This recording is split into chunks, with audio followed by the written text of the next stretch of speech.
오늘은 여호수아서 8장의 말씀을 보도록 하겠습니다.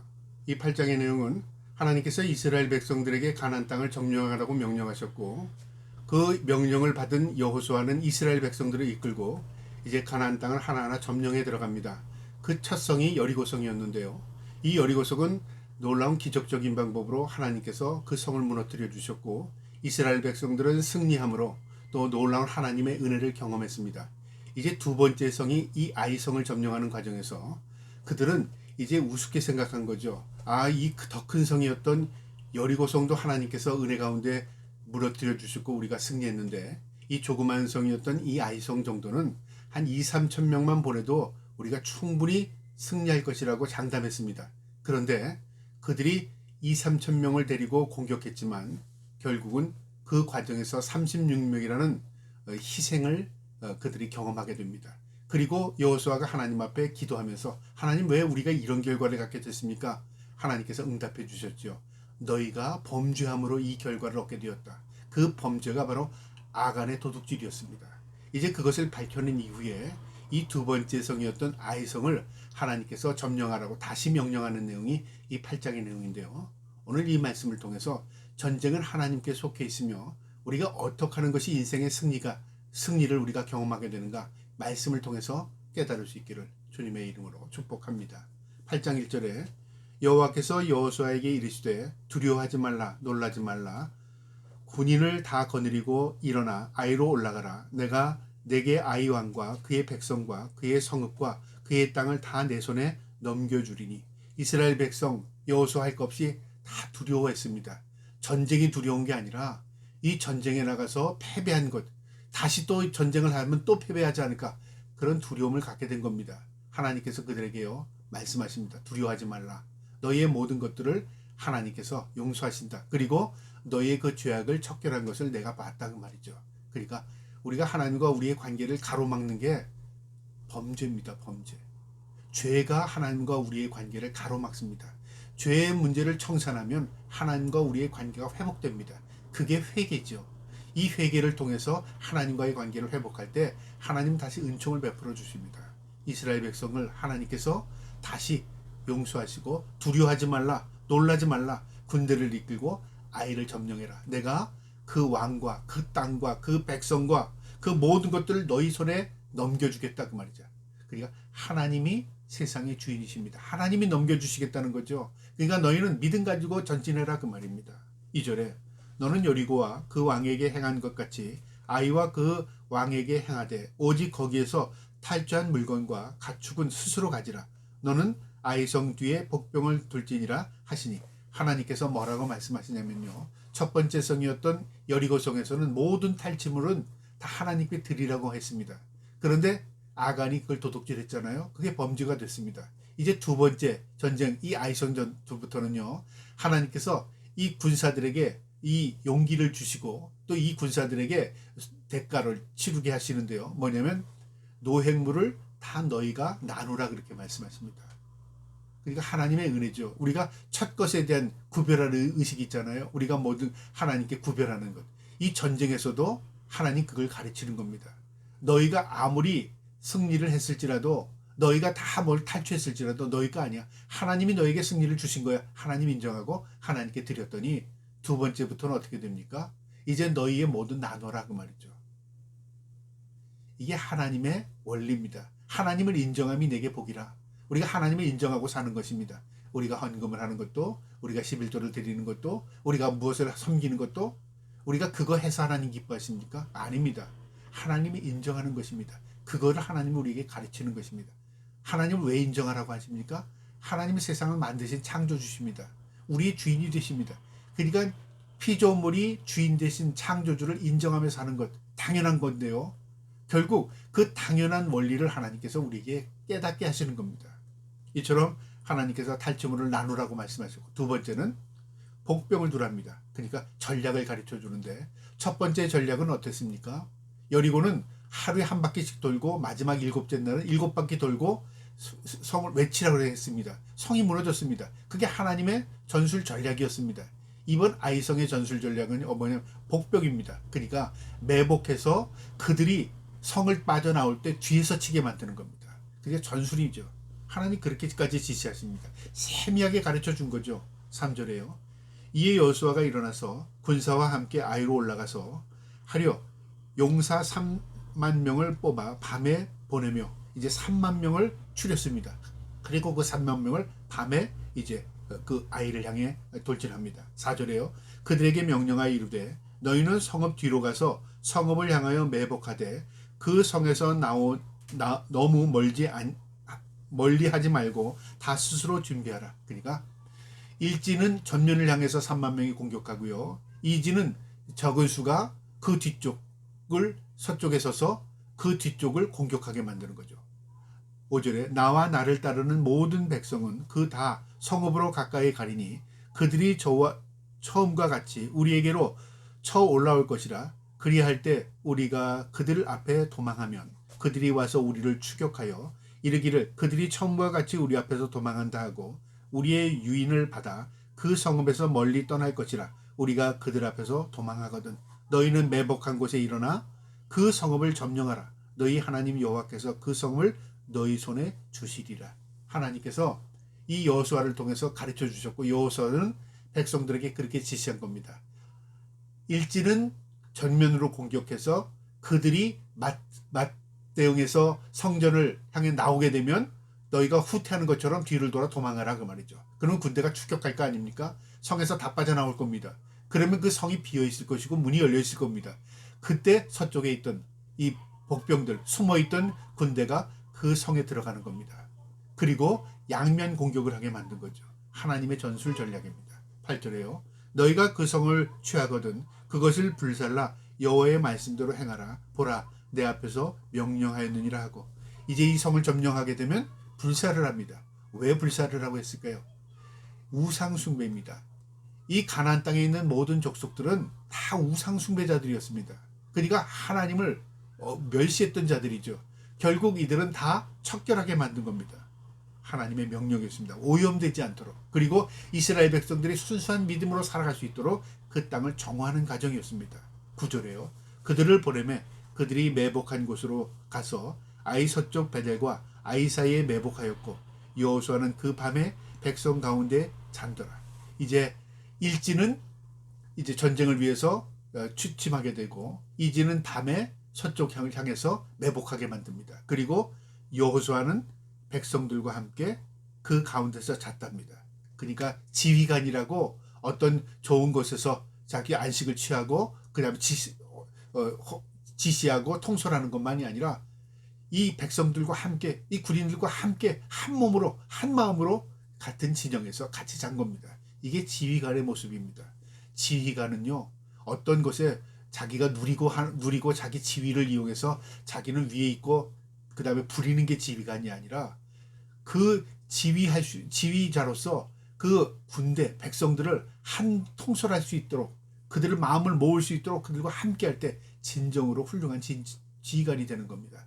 여기서 우리가 그걸 배우는 거죠. 여호수아는 그 밤에 그들과 함께 잤답니다. 10절에 여호수아가 아침에 일찍 일어나 백성을 점호하고 이스라엘 장로들과 더불어 백성 앞에 아이로 올라가매 여호수아가 솔선수범에서 앞장서고 아이를 향해 올라갑니다. 11절에요. 그와 함께 한 군사가 다 올라가서 그 성읍 앞에 가까이 이르러 아이 북쪽에 진친 그와 아이 사이에 한 골짜기에 있더라. 이제 골짜기가 있고 그 위에 아이성이 있었는데요. 아이성은 높이가 800m 고지입니다. 그러니까 가파른 언덕 위에 형성된 이 고대 도시입니다. 고대 도시의 특징은 다 위에 있습니다. 지금 이스라엘도 고대 도시이기 때문에 산 위에 있습니다. 옛날에 고대 도시가 왜 높은 지역에 했냐면요. 다 전술적으로 적이 쳐들어올 때 위에서 아래로 공격하는 것이 수월했고요. 위에서 아래를 내다보는 것이 이 성을 관리하기가 좋았다 그 말이죠. 그래서 모든 고대 성들은 대개 다 위에 지었습니다. 이 아이성은 그것보다도 더 높은 지역이던 800m 고지의 높은 지역에 아이성이 건축이 되어 있었습니다. 12절에요. 그가 약 5,000명을 택하여 성읍 서쪽 베델과 아이 사이에 매복시키니 그러니까 5,000명은 매복시키고 그 다음에 3만 명은 정면으로 돌진하는 거죠. 그러니까 아이성 사람들이 볼 때는 매복한 군대를 보지 못했을 것이고요. 정면에서 오는 3만 명의 군대 보니까 저게 다라고 생각한 거죠. 아, 처음처럼 우리가 또 그들을 쫓아가면, 처음처럼 공격하면 저들 또 도망갈 것이다. 그러니까 반복적인 생각을 한 거죠. 그러나 그 허를 찌르게 만든 겁니다. 13절에요. 이와 같이 성읍 북쪽에 있는 온 군대가 있고 성읍 서쪽에 있는 복병이 있었더라. 여호수아가 그 밤에 골짜기 가운데 들어가니 아이 왕이 이를 보고 그 성읍 백성과 함께 일찍이 일어나 급히 나가 아라바 앞에 이르러 정한 때에 이스라엘과 싸우려 하나 성읍 뒤에 복병이 있는 줄을 알지 못하였더라. 아이성의 왕도 복병을 스며쓰는 건 꿈에도 생각하지 못한 겁니다. 정면으로 공격해 들어오는 이스라엘 군대만을 생각한 겁니다. 전심전력 그쪽만 향해서 공격하고 막은 거죠. 15절에요. 여호수아가 온 이스라엘이 그들 앞에서 거짓으로 패한 척하여 광야길로 도망하며 이제 공격하다가 뒤로 돌아서 패배한 것처럼 도망가는 겁니다. 16절에 그 성읍에 있는 모든 백성이 그들을 추격하려고 모여 여호수아를 공격하며 유인함을 받아 아이 성읍을 멀리 떠나니 이제 도망가는 것처럼 이스라엘 군대가 언덕 밑으로 도망가니까 아이성의 군대들이 그들을 추격하고 뒤에서 공격하는 겁니다. 그러니까 성에서부터 점점 멀어지는 거죠. 그런데 이들이 나올 때 성문도 열어놓고 나온 겁니다. 그러니까 자신들이 들어가기 위해서 성문을 열어놨겠죠. 그런데 이 아이성의 문이 열려 있음을 통해서 이스라엘 매복병들이 쉽게 들어가는 걸 생각하지 못한 겁니다. 17절에 아이와 베델에 이스라엘을 따라 가지 아니한 자가 하나도 없으며 성읍을 열어놓고 이스라엘을 추격하였더라. 아이성에 있는 모든 군대가 하나도 빠짐없이 다 쫓아갔다는 겁니다. 첫 번째 자기들이 승리한 것에 도취되어서 두 번째도 승리로 생각한 거죠. 18절에 여호와께서 여호수아에게 이르되 내 손에 잡은 단창을 들어 아이를 가리키라. 내가 이 성읍을 내 손에 넘겨주리라. 여호수아가 그의 손에 잡은 단창을 들어 그 성읍을 가리키니 이제 어느 정도 후진해서 도망가다가 여호수아가 자기 지휘봉을 들고 이 매복병들에게 신호를 보낸 겁니다. 19절에 그의 손을 드는 순간에 복병이 그들의 자리에서 급히 일어나 성읍으로 달려 올라가서 점령하고 그 성읍에 불을 놓았더라. 그 성읍을 불태우고 그 성을 완전히 점령한 겁니다. 그것뿐 아니라 20절에 아이 사람이 뒤를 돌아본 즉 그 성읍의 연기가 하늘에 닿은 것이 보이니 이 길로도 저 길로도 도망할 수 없게 되었고 광야로 도망하던 이스라엘 백성은 그 추격하던 자에게 돌아섰더라. 그러니까 도망가던 것처럼 했던 이스라엘 백성들은 다시 돌이켜서 이 아이 군대를 공격하고 성을 점령했던 이 매복병들은 다시 이제 언덕을 내려서 이 아이성 군대를 완전히 포위하고 공격한 겁니다. 21절에 여호수아와 온 이스라엘이 그 복병이 성읍을 점령함과 성읍의 연기가 오름을 보고 다시 돌이켜 아이 사람들을 쳐 죽이고 복병도 성읍에서 나와 그들을 치매 그들이 이스라엘 중간에 든지라 어떤 사람들이 이쪽에서 어떤 사람은 저쪽에서 쳐 죽여서 한 사람도 남기거나 도망하지 못하게 하고 완전히 포위해서 그들을 몰살시킵니다. 23절에 아이 왕은 사로잡아 여호와 앞으로 끌려왔다. 이제 아이 왕은 여호수아에게 이제 끌려왔습니다. 그리고 그곳에서 이제 참수를 당하는데요. 24절에 이스라엘이 자기의 광야로 추적하던 모든 아이 주민을 들에서 죽이되 그들이 다 칼날에 엎드러지게 하여 진멸하기를 마치고 온 이스라엘이 아이로 돌아와서 칼날에 죽임에 그날에 엎드러진 아이 사람들은 남녀가 모두 12,000명이라 12,000명이 하루 전쟁에서 모든 몰살이 죽은 겁니다. 완전한 승리였죠. 26절에 아이 사람들은 진멸하여 바치기까지 여호수아가 단창을 잡아 든 손을 거두지 아니하고 그도 함께 그 무기를 들고 병사들과 함께 했다는 겁니다. 끝까지요. 27절에 오직 그 성읍의 가축과 노력한 것은 여호와께서 여호수아에게 명령하신 대로 이스라엘에 탈취하였더라. 그들의 가축들 그들이 가지고 있는 노획물들은 이스라엘에 탈취해서 다 나눈 겁니다. 그러니까 그들에게 있어서 전쟁의 승리의 전리품이 된 거죠. 28절에 이에 여호수아가 아이를 불살랐고 그것으로 영원한 무더기를 만들었으니 오늘까지 황폐하였으며 그가 또 아이 왕을 저녁 때까지 나무에 달았다가 해질 때 명령하여 그의 시신을 나무에서 내려 그 성문 어귀에 던지고 그 위에 돌로 그 무더기를 쌓았더니 그것이 오늘까지 있었더라. 이제 이 왕은 그가 죽게 되고 그리고 모든 사람들이 돌무더기로 해서 그 왕을 덮은 겁니다. 이건 무엇에 저주받음을 표시하는 겁니다. 그리고 시체를 해 지기 전까지는 놔두지 않았습니다. 그러니까 해가 떨어질 쯤에 시체를 거두어서 이제 돌을 다 무더기로 싸서 그에게 이제 매장을 한 거죠. 30절에 이때 여호수아가 이스라엘의 하나님 여호와를 위하여 에발산과 한 계단을 쌓았으니 이는 여호와의 종 모세가 이스라엘 자손에게 명령하신 것과 모세의 율법책에 기록한 대로 쇠의 연장으로 다듬지 아니한 쇠돌로 만든 제단이라. 무리가 여호와께 번제와 화목제를 그 앞에 드렸으며 이제 에발산 안에 백성들을 모아놓고요, 하나님 앞에 승리의 감사의 제사를 드리고, 그리고 하나님께서 주셨던 그 돌판, 하나님께서 준 십계명이죠. 그 계명을 하나님 앞에 놓고 하나님 앞에 이제 말씀으로 다시 이스라엘이 마음가짐을 다시 새롭게 다잡는 겁니다. 42절에 여호수아가 거기에서 모세가 기록한 율법을 이스라엘 자손의 목전에서 그 돌에 기록하며 온 이스라엘과 그 장로들과 관리들과 재판장들과 본토인뿐 아니라 이방인까지 여호와의 언약궤에 맨 레위 사람 제사장들 앞에서 교회의 좌우에 서서 절반은 그 리신산 앞에 절반은 에발산 앞에 섰으니 이는 전에 여호와의 종 모세가 이스라엘 백성에게 축복하고 명령한 대로 함이라. 신명기 28장에 나오면 축복과 저주의 내용이 나오는데, 한 무리는 6지파는 에발산, 6지파는 그리신산에 놓고요, 축복과 저주를 선포합니다. 무엇을 의미하냐면요, 너희가 말씀대로 살면 축복을 받을 것이고 말씀대로 살지 않으면 하나님 앞에 화를 입을 것이다. 그걸 분명히 가르쳤습니다. 그러니까 말씀이 기준인 거죠. 그러니까 다시 이제 이스라엘 백성들에게 가나안 땅을 점령해 나가면서요, 우리가 말씀대로 살자. 이 땅은 말씀대로 살 때 하나님께서 우리에게 축복하는 땅이다. 그러나 우리가 말씀을 저버리면 우리가 화가 되는 땅이기도 하다. 그걸 가르쳐 주는 겁니다.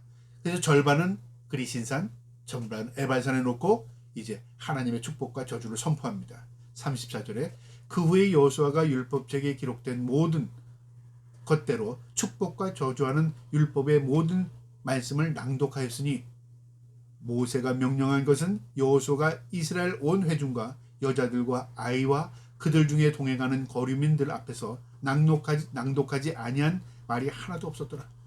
여자 남자 모든 사람들 이방인들에게까지도 이 말씀이 적용하는 겁니다. 하나님의 말씀을 다 읽는 겁니다. 그리고 하나님의 말씀대로 살면 우리가 이 땅에서 하나님의 은혜와 축복을 누릴 것이고, 우리가 하나님의 말씀대로 살지 않고 우상 숭배하고 그리고 하나님의 말씀을 저버리면 이 땅이 화가 될 것이다.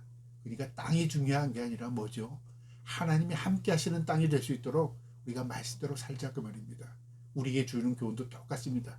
우리가 광야와 같은 이 세상에서 하나님의 말씀대로 살면 임마누엘 하시는 하나님께서 우리와 함께 하십니다. 그러나 내 환경이 좋고 여건이 좋고 나라가 좋고 다 좋아도 내가 하나님의 말씀대로 살지 않고 하나님의 뜻 가운데 있지 않으면 그곳이 결국 화가 되는 땅이 될 수 있는 것입니다.